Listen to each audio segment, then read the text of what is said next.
Bonjour. Eh bien, je vais vous faire encore cette semaine le compte-rendu du conseil exécutif qui s'est tenu le jeudi 18 octobre. Alors, exceptionnellement, le président Marie-Jeanne m'a donné délégation pour animer et présider cette réunion parce qu'il est en mission, puisque aujourd'hui, il devait rencontrer le Premier ministre du gouvernement français avec une délégation d'autres élus des régions de France pour débattre de la décentralisation, ou défendre la décentralisation. Donc, il était donc à Paris. À l'ordre du jour de ce conseil exécutif, il y avait 62 points inscrits. Alors, je vais, comme à l'accoutumée, commencer par la formation professionnelle, qui sont des points que j'avais l'honneur de présenter. Alors, nous avons eu à attribuer de l'aide individuelle à la formation pour 21 demandeurs d'emploi qui font leur formation sur place à Martinique. Je rappelle que les demandeurs d'emploi doivent présenter le dossier par le canal de Pôle emploi avec qui la CTM a passé une convention. Nous avons également attribué toujours à des demandeurs d'emploi des aides pour financer leur validation des acquis de l'expérience, le dispositif VAE. Et également, nous avons attribué des aides complémentaires à des salariés pour leur formation professionnelle, une dizaine de salariés du droit commun, secteur privé. Et je rappelle que la CTM vient en complément des OPCA, organismes paritaires collecteurs agréés. Bien. Dans le domaine du social, le collègue Francis Carole nous a présenté un dossier. C'est un dossier qui sera d'ailleurs débattu en plénière. Alors, c'est un dossier qui concerne le dispositif CESU.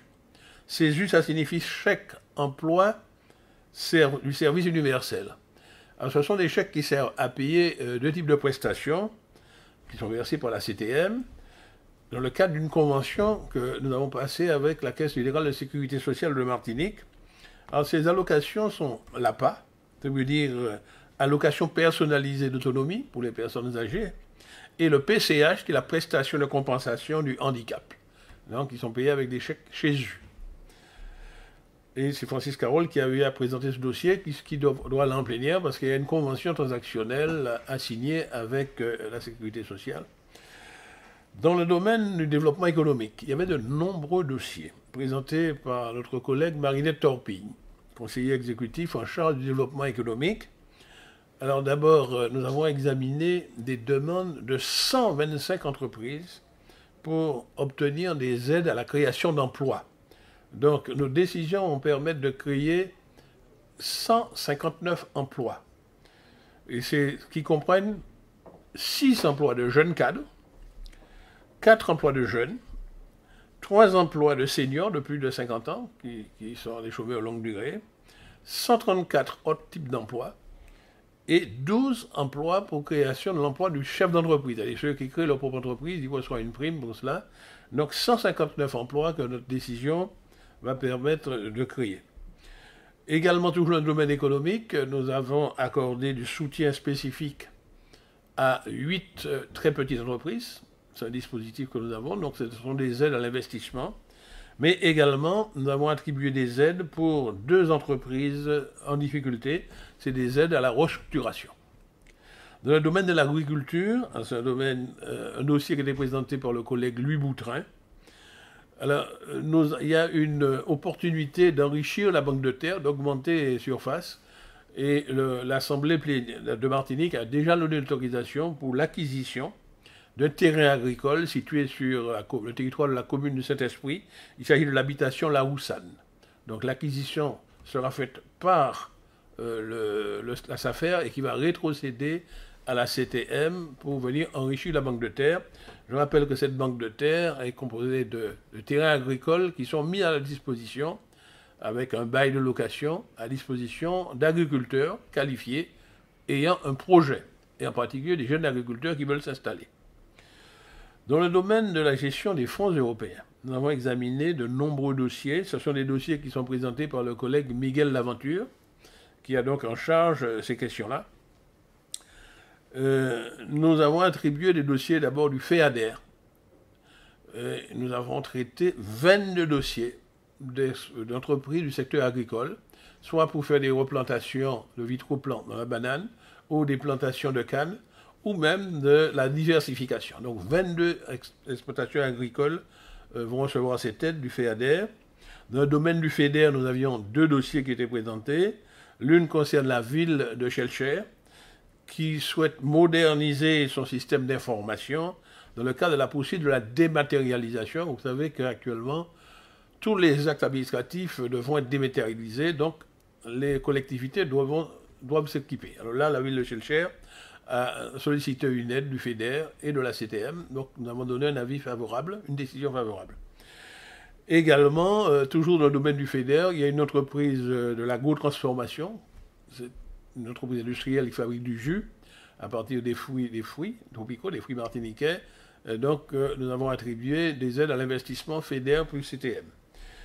Et toujours le collègue Laventure nous a présenté un dossier du FEAMP. FEAMP, c'est le Fonds européen pour les affaires maritimes et la pêche.